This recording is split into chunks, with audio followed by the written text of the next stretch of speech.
Thanks for joining us this evening. So I'm Harriet from Patient Plan Direct. I cover Wales as well as some of the south of England business development, supporting practices with their plan administration growth and practices coming out of the NHS and moving to more of a private way of working. And the purpose of the webinar really is just to give you a bit of insight into what's happening or what's due to happen in April 2026, what the sort of feedback is with practices at the moment, and what practices are planning for. And I'll introduce you to Ross as well of how he thinks what's going to happen, really. Great. Ross, I'm the chairman of Hive Business. I'm a chartered accountant by trade. We've got probably almost 400 clients across the Hive group, acting for associate dentists and dentists across UK and Republic of Ireland. So really interested to be kind of focusing in on the Welsh element of things here, but kind of also with the backdrop of kind of the economics of what the situation is. Fantastic. So, Ross, I think let's just jump straight in. So, from your perspective and from Hive's perspective and Yeah. the business, what do you think the real impact is of this reform and what's due to come down the line in April 26? Yeah. Well, you'll have to kind of keep me tethered a little bit because I can probably kind of keep on talking about this.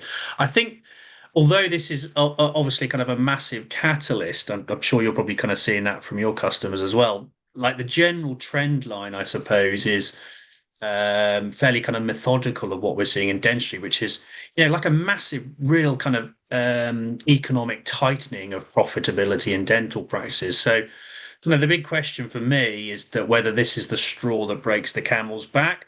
We've definitely just seen over the last, I don't want to just use the kind of COVID pandemic as the trigger point, but we really have seen over 5 years dental practices have become less and less profitable. And I think that's a really kind of there's almost like a unobservable tension that's starting to kind of increase there because I think practices are feeling more stressed, but it's difficult to kind of put their fingers on the parts. But it's definitely kind of evolved over that period of time so that kind of running costs of a dental practice have just kind of cranked up and up and up. And there's this kind of, a bit like the tensioning of a kind of an elastic band. We're just waiting for the kind of snap. And the specifics of this kind of Welsh reform, I think are just there may be kind of merit in them in their own right, but it's like I'm not sure it's going to make it any better for the practice owners. Is that the kind of feeling that you're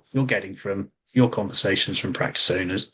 Yeah, absolutely. So, of course, it gives patients more accessibility, but for practice owners, it's really, really concerning for them. And what I'm hearing is that they're concerned, they're worried, they're just thinking, how are they going to make this work? Yeah. So I think if we can launch the first poll question, we can kind of utilize that as the feedback to how we position this webinar.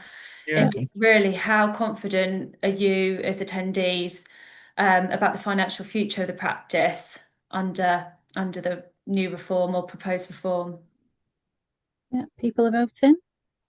Just give it a few more seconds. I think it's a bit of a stocking filler there as well. It talks about kind of financial future there as well. I think there's two components of that, one of which is the kind of the ongoing profitability, and I've got massive reservations about that. The kind of specifics of this reform are about the value of your practice as well, which I think a lot of people are discussing there. So be interested to see what Results have been shared. Yeah, and I don't know whether people are looking at it through a profitability lens, which has been my concern for a long period of time. Broadly, I'm talking about in any business. I think income has got to be more than costs. I don't think it's kind of that complicated from a helicopter view. But of course, you've got the granularity of how you're running your practice and how much the running costs are, etc., etc. But the direction of travel with the NHS across the land is that they're just trying to squeeze the pips out of the orange, and I'm not sure there's much more left. That's my belief. And this just the straw that breaks the camel's back? Because there's been massive question marks about kind of ownership of the patient and the goodwill value. I was speaking to head of valuation of Christie and Co as well. And he's really kind of looking quite sternly at what the banks are how the banks are going to view this, and they're not quite sure yet. But like, I can't see it being a positive sign. I think we're going to see more risk built in if these kind of follow through. But I think the the people who run the NHS are, the very smart people, and ultimately I believe they're just trying to squeeze the pips out so that practice owners choose to move away from the system. And I don't know if that's kind of hugely contentious, but like, everything is being done to kind of save the money. And almost push them down the more private way of working almost, and that is all pretty much what practices are saying to me, is that they're really concerned. They are concerned for themselves, but they're also concerned for the practice teams, patients, and what's going to happen in the future. And like you said, Ross, it's the goodwill value of what is going to happen when ultimately the practices go to market. And once patients are a green patient and they're pushed back into the dental access portal or the DAP, and no longer to be seen again potentially, what is happening to that practice's goodwill? Because ultimately the patients aren't going to be the part of the practice anymore. They're going to be pushed back into the DAP, and you're only going to be able to see those higher needs patients, the ones that you're going to be seeing to get them to a green patient, and then pushing them back into the DAP of potentially other practices. So I think for me, dentists are really concerned about continuality of care, what is going to happen to those patients once they do become a green patient, who they've looked after for potentially 10, 15, 20, 30 years, and they're no longer being treated by that same practice or that same clinician, and what's happening in regards to record keeping, or even things like, okay, every time a patient goes somewhere new, do they need to do new x-rays, or and it's even like medical history, what's going to happen with that? So well, quite frankly, I think it's mental. But I have the utmost respect for practice owners who are trying to fight through this and provide any kind of continuation for the NHS. And I don't like to kind of set out kind of a too dogmatic position, but I want to kind of empathise with each individual practice owner who's trying to fight against this. And I think if I had an individual message for each of them, it's like, well, strategically, you've got to look after yourself and your family.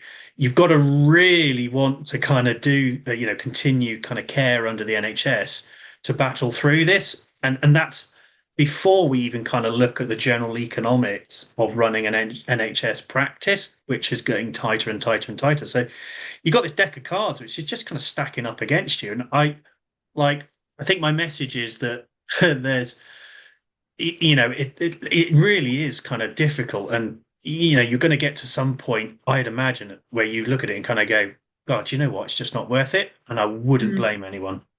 No, exactly. And I think just pinpointing on, when you get to that stage of, God, it's just not worth it, of if you've decided to go ahead with this after 2026 and you've suddenly lost your goodwill of patients, and actually you do then want to get out and you do want to move to a more private way of working, have you lost that opportunity to do so? Because ultimately your loyal patients have now been pushed into the DAP.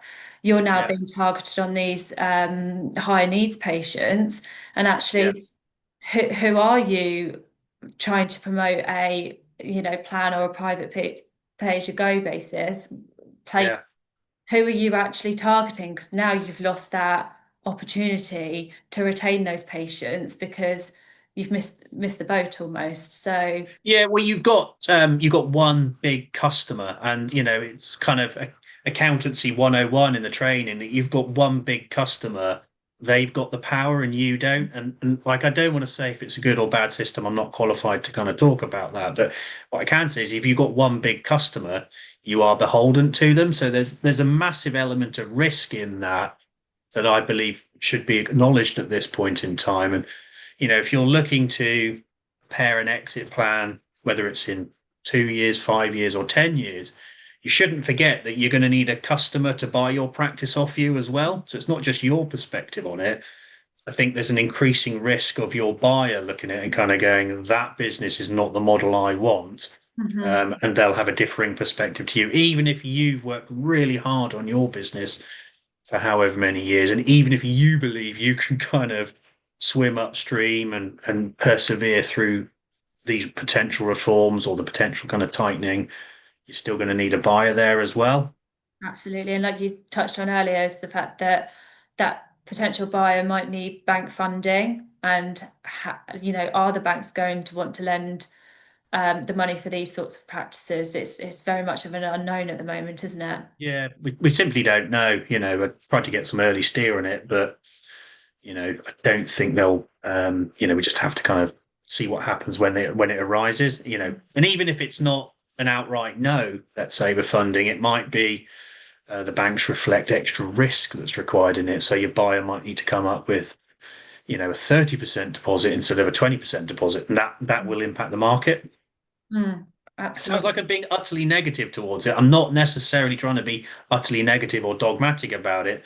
I think these are just relevant criteria that you want to think about. I can't see how it's better for a practice owner at this moment in time. No, I agree. And I think that's like the result of the poll there, everyone is really concerned. And I think the biggest thing here is it is still an unknown. And until we get more communication out in September, and even still, we're still hearing rumours, if it doesn't go down this reform route, is it going back to the UDA system, which we know is out of date? Practices don't like that anyway. So I think it is worth noting that, yes, like we said earlier, that there is access for patients there, but ultimately it's not in the best interest of practices who have built up, their business over X amount of years, or inherited practices through family members, that sort of thing. And to see it almost the goodwill walk out the door, it's just very disheartening. And so Ross, when practice owners are considering going to go private, how do you help guide them through that? Or what are the common misconceptions?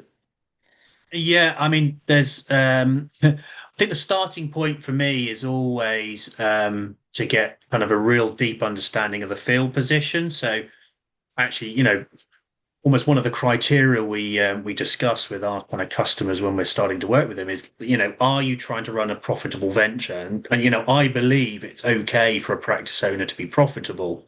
So there's definitely this kind of essence of, real kind of charitable nature for people who are wanting to persist and provide care under any NHS scheme, whether that's Wales, England, Scotland, or Northern Ireland, or Republic of Ireland, for that matter. There's this kind of Rubicon that can be crossed where suddenly it's like it's too charitable to be kind of servicing that, and you're making a significant loss on, perhaps your NHS list, and that's kind of compensated by profitability in the private. There's always kind of a delicate balance there. But I believe it's absolutely and totally okay for a small business owner who's invested their own capital, their own risk, their own blood, sweat, and tears to turn a profit. So kind of our first point is always to get a field position on the profitability and to look into that in depth and, get it in the facts basically, rather than rhetoric and feeling and anecdote. Like, how profitable is the business to start with, and how profitable is that service line, or how profitable is that service line? Once you've got the field of play, I think you've then got information where you can say, right, okay, well, that's better or worse than I thought. And if I wanted to expand or grow or improve those elements, that's the direction to travel with it. I know that's a bit rhetorical, but it's very clear to me the first place you start is a little bit of honesty with yourself, and to get the field position of how profitable your practice truly is. Quite often, we can see practices that are way less profitable than they think, and they're all just supported by the labour efforts of the principal. It can happen, a huge percentage of the time. And so for you then, how do you help practices realise that? Is that something you're able to help practices do, or dentists to do, shall we say? Yeah, I mean, yes, definitely. It's a large part of what we do because we do believe in successful practices, and our group philosophy, our group purpose, I suppose, is to help get better outcomes for dentists.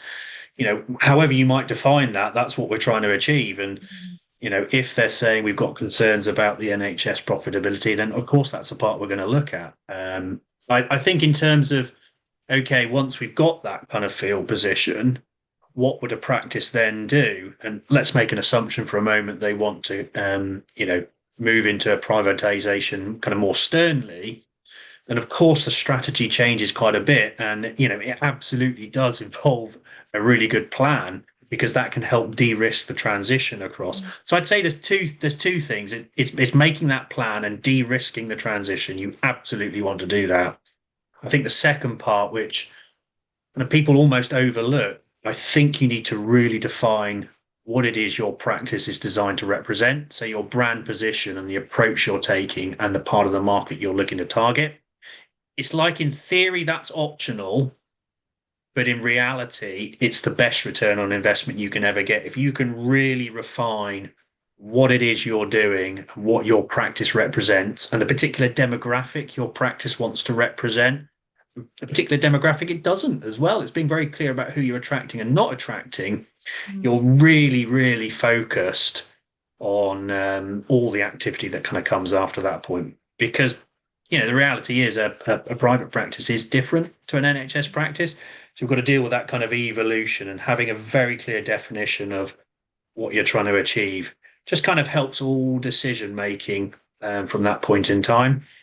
Yeah, absolutely. And just looping it back to what's happening over in Wales is, I think for the majority of practices that I'm speaking to, it's giving patients an option to stay with that practice, to stay on a private basis, rather than them being pushed out back into this DAP, potentially not being able to be seen at their local practice. And of course, children aren't affected by this, so children will be able to stay with their registered practice. And that is just a bit of a nightmare if your child can go and see your local practice, but you're being asked to go somewhere else. Yeah.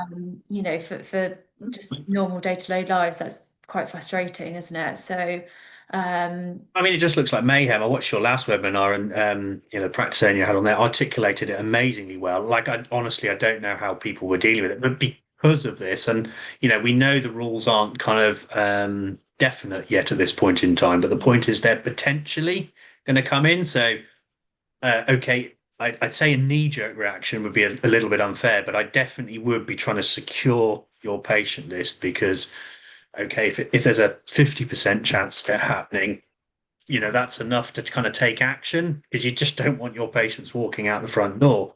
The way to secure that with the relationship and the ongoing kind of history they've got with your practice is to kind of secure them on a plan that becomes a really important strategic move. We're generally recommending that and have recommended plan to everyone for many number of years now. It's kind of just common sense to be able to look after your patient and to secure them with a level of stickiness to the practice. yeah, And absolutely. it shouldn't be that expensive as well. I think that's I don't know how much your average plan might be, but if it's sort of 20 quid a month, it's like, I do feel like that's not a huge amount. It's probably about same amount as your mobile phone bill or something, isn't it? That you got a cheap phone there, Ross. But no, Joe, and that's exactly what practices are almost planning for at this moment in time, because we don't have a clear understanding yet of the exact sort of the outcome of what's going to happen. The practices that I'm speaking to, yes, but I've got some they're going regardless, they're moving to a private way of working Yeah. regardless of these changes, and we are in the process of moving them out of the NHS. But equally, Yeah. I have got other practices that are just setting up plan for the first time with a view that if these changes do come into effect in April next year, is that they are already prepared, because our ethos is you don't ever want to be the last practice within sort of the local area who's providing NHS services, because ultimately you've got quite a responsibility on your shoulders that you're the last one standing, and that's quite a Yeah. mental sort of hindrance, I would say, on Yeah. principals, that they are the last one and they're the last one to say, I'm closing the doors, and suddenly you've got that responsibility to the community. Yeah. So yeah, practices, if they're not looking to, convert out of the NHS completely at this moment in time, they are looking at how can we give patients a choice to stay with Yeah. us on a private basis, Yeah. to, like I say, to retain their loyalty, for patients to retain their space, rather than Yeah. having to be pushed back out into this gap, really. So So yeah. Well, I know the potential reform is it's like a trigger point or a potential catalyst in the future, but I can also kind of acknowledge it's probably quite scary to what appears to be perhaps take a voluntary move or a voluntary change, but there is an element of kind of control over your own destiny here. It comes back a little bit to the, you've got one big customer, you're kind of dancing to their tune. This is simultaneously a great opportunity to take control over your own destiny and say, well, these are the things I'm going to do. And of course, the earlier you start, the earlier you can kind of migrate patients onto a plan, assuming that's the way you want to kind of take it. You don't have to do all your patients all at once. You can kind of steadily build it up because we've got a little bit of time to run with it as well. So, that's it. there's Yeah. like a hybrid approach or an evolution, isn't there, Harriet? Yeah, absolutely. For those practices that are thinking, do you know what? I've never had even a private element to my practice at all. And Yeah, suddenly they're thinking, well, actually, I can start. This is a great opportunity for me to start building up a private base alongside the NHS until I really know what I want to do. yeah, It gives practices the choice, but also ultimately, if this does come into effect, or even if it doesn't, and it goes back to a UDA system, for example, and actually you want yeah, to build up a private base alongside, or you want to eventually convert out of the NHS, yeah, then practices are, one, they're prepared, they've got a plan already in place, patients are starting to become familiar with it. But equally, the practice team is fully trained, their understanding of the system, it's not just a full-blown effect on the 1st of April that this is coming to effect. They're already starting to have a bit more of a private way of working. So we've definitely got different conversations going on. And like I say, but equally, practices are starting to prepare if these changes do come into effect in whatever capacity that is. So just going yeah. to bring in another poll now. So what do you consider the biggest risk to your practice under the proposed reform? Kristen, if we could launch the second poll, Yeah, please. one sec.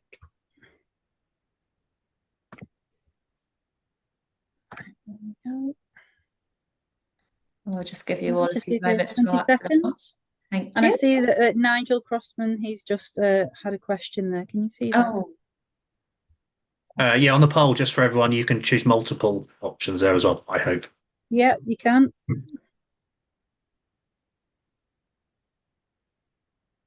so Nigel's question, we'll bring this up first, Nigel. In reality, will NHS patients go to another dentist other than where they were registered with no records of treatment? And has this been said with further x-rays, perhaps further travel, etc.? The ultimate answer is we're not quite sure on that yet. I think they've announced this dental access portal without actually really thinking how and why, and what's going to happen. So I think until we sort of hear more in September, I think that's a bit of an unknown. But I think from what we've heard at the moment is, yeah, as soon as the patient does become what's a green patient, then ultimately they'll go back into this dental access portal, and the continuality of care may go from what they were being seen every 12 months to potentially every 24 or even longer if they are a green healthy patient, shall we say. Where that patient will then be seen is a bit of an unknown, unfortunately. I can't answer at the moment, but from what we have seen, it's likely that patient will just go to wherever there's access for that patient next.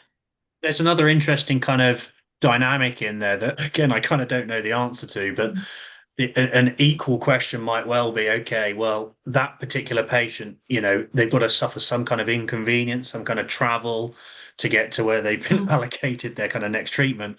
The question I'd also kind of pose is, okay, well, if we offered that patient a plan, let's just say £20 a month, what kind of tipping point do they decide that's more of an inconvenience, or it's still in the same location, the same team I know and I'm used to? Would And I when pay? good enough. Yeah. And I don't know the answer, but think it's more just it's an interesting kind of reflection that we are probably going to ask the patient to change something somewhere. Which one is going to be more impactful for them in their world? And like, I don't know, but I don't know how much £20 a month is important to someone, but like, I don't know how inconvenient it is to drive like 30 or 40 miles up the road as well. So I don't know. Is there a kind of a geographical zone in which they might get allocated? I don't actually know. No, I'm not sure yet either, Ross. And I think this is another unknown that, we don't know, unfortunately. So, yeah, just on the outcome of the poll there. So it feels like across the board, apart from really clinical pressure, that there's a bit of a range of risks to you. Yeah. Financial impact and reduced autonomy there is the higher two. Absolutely, which is what we're here to talk about today, really. So I think it's the lack of ownership, isn't it? It's the lack of you having ownership of your business because you're being told who you can see, what you're going to be able to Yeah. charge, that sort of thing. So yeah, absolutely. I do feel like there's a bit of a there's some medicine to take somewhere with this, or even if they kind of rescind the reforms, I'm sure there'll be some kind of medicine that's going to be forced upon us. We're at this moment where, do we wait until the medicine is forced on us, or do we kind of choose our poison, so to speak? And I can't answer that, but I can say that there's a roadmap to determine, with a bit of kind of stern reflection and a bit of assessment, like, now's the moment, it feels to me. What would you say that roadmap kind of looks like, Ross? Well, step one is always a real honest look at what you want out of the thing, and an objective appraisal of how your business is doing. As to then what direction you want to take, it will be depending on, have you got space to put in extra surgery? Some people will want to kind of grow their practice. Some people are then going to be exit planning. So, different people have kind of different strategies in there as well. I think now's the moment to, I don't know, try and spend a bit of time on it, which is always very difficult because I imagine a lot of the time people are treating the patients that we're talking about here.